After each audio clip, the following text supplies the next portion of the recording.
Hello everybody, thank you for tuning in to the third episode of Eastside on the Flipside.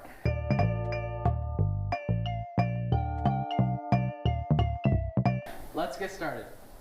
With the rise of AI technology in these past few years, people all over the US are worried about losing their jobs to AI. A recent survey showed that in the United States, about half of working adults worry that AI will eventually replace their job. And these fears are not unfounded. Reports show that AI replaced 4,000 jobs in 1 month. Unions have made it clear that they do not want more automation in the workforce. And this new wave of AI could lead to a new wave of strikes. As well, jobs that were replaced with AI have found the work to be shoddy. However, time will tell what the true impact will be. 14-year-old Francesco Manni was the victim of illicit AI-generated artwork which was created and spread by a male classmate. When her mother heard the news, she contacted authorities and the school body in an attempt to remove the photos and punish the offender. After investigation, the police department found the original source, which was the Snapchat account of one of the male students.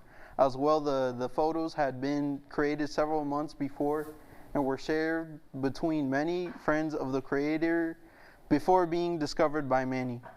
As of now, only students received any form of discipline, which was temporary suspension from the school. However, Manni and her mother continue to advocate for justice, and they may receive it. New Jersey has strict laws against child pornography, and anyone who saw it without reporting it could be charged, but the fact they are minors may lead to a lighter sentence. We all know famous Halloween movies of mask-wearing maniacs breaking into people's houses, but it's happening in real life, and it's a situation not many want themselves in. This is exactly the horror many students at the University of Kentucky are facing. An unidentified man, presumably a UK student, has been wandering the campus of UK University and breaking into female students' apartments.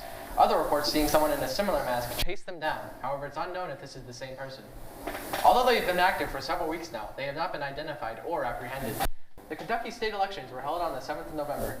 The elections decided positions such as our governor, attorney general, state representative, treasurer, and more. The most important election was over the governor, and the two main candidates were Andy Beshear and Daniel Cameron.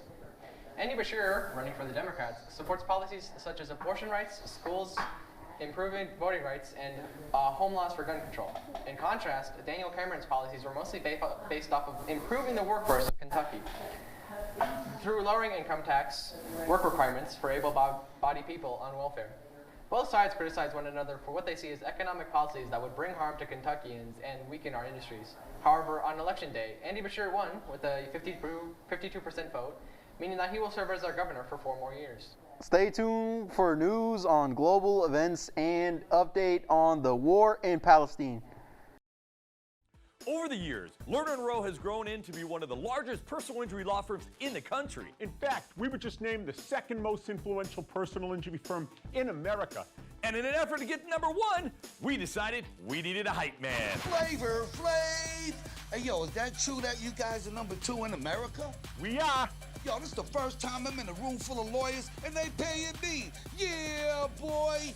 Lerner & Rowe, that's the way to go. Call 977-1900.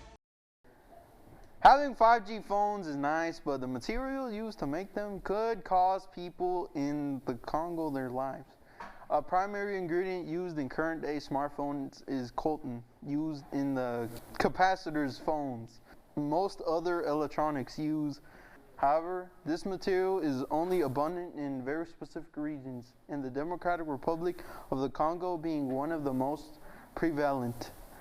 Most work-aged men living in the Congo work as miners, as it is the steadiest job available, but it comes with a large risk. Often they are forced to under threat of militias that arise to profit from mineral mining by stealing it violently. Some companies that have gotten coltan from the Congo include Nintendo, Apple, Samsung, Microsoft, and Sony, although some have attempted to stop buying coltan from the Congo. No company can truly be certain they do not give money to militias that stand to profit from the exploitation of innocent workers.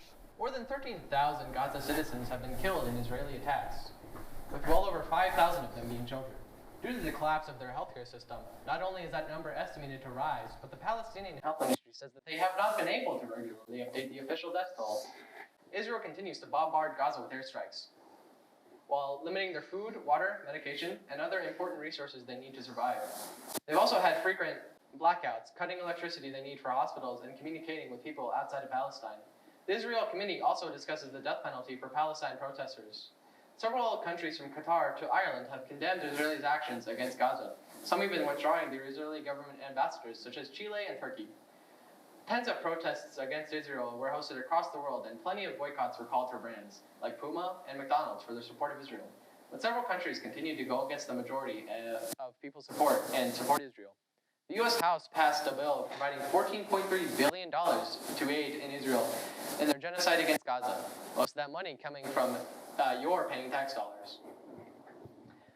While all the news coming from Gaza is grim, there are ways you can help at home without having to spend any money. First, one of the best ways to help is to visit a website called Arab.org, which is funded by support groups. The site features a button to send their money to Palestine, which is quite a bit to do with a single click. As well, boycotting can be an effective tactic. Notable companies like Starbucks, McDonald's, and even Disney are funding Israeli troops, so cutting spending in whole or in part helps people in Gaza. Finally, spreading the word about Palestine can help too. Social influence is a very strong force, so don't underestimate the power of words. Telling your friends about the situation and what they can do to help can help the most. The situation in Gaza is dire, but it's not inevitable, and helping to stop it could save lives.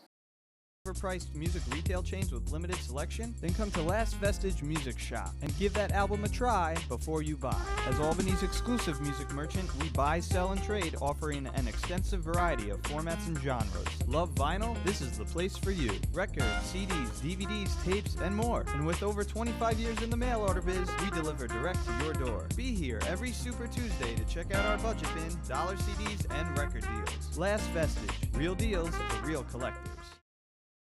Logan Paul attempts to pawn off United States Championship for $100,000 yesterday morning. YouTuber, well-known crypto scammer, Logan Paul, posted a video to the site formerly known as Twitter, showing him attempting to pawn off his recent U.S. title for a large sum of money. He won the belt earlier. Over the course of the video, Paul clearly went out of his way to antagonize wrestling fans, stating that he doesn't know the history behind the belt and is willing to take the previously mentioned $100,000. This is just another reason that many wrestling fans dislike the young entrepreneur scammer, going well with that fact that Paul will most likely not be seen on WWE television for quite some time, meaning the belt will be unable to be contended on a regular basis. Also, he scammed people out of $1 million, about $1.8 million to be exact, and still hasn't paid them back yet, despite being sued multiple times and promising that payment was on the way. Ric Flair signs long-term deal with Tony Khan, son of Shahid Khan, who owns the Jacksonville Jaguars, along with Flair himself. The deal has brought along the man's energy drink, Woo energy drink.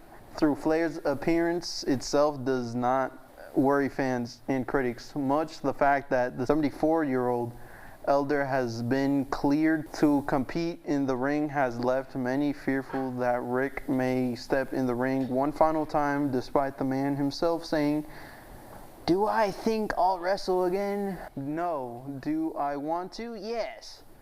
This happens 1 year after Rick competed in his official final match in Nashville, Tennessee, where he passed out twice due to what he claims was dehydration and had nothing to do with his heart or intestines, despite being diagnosed with early stages of kidney failure and congestive heart failure in 2017. All right, that's all for sports. We'll see you in the next episode. Bye, Eastside.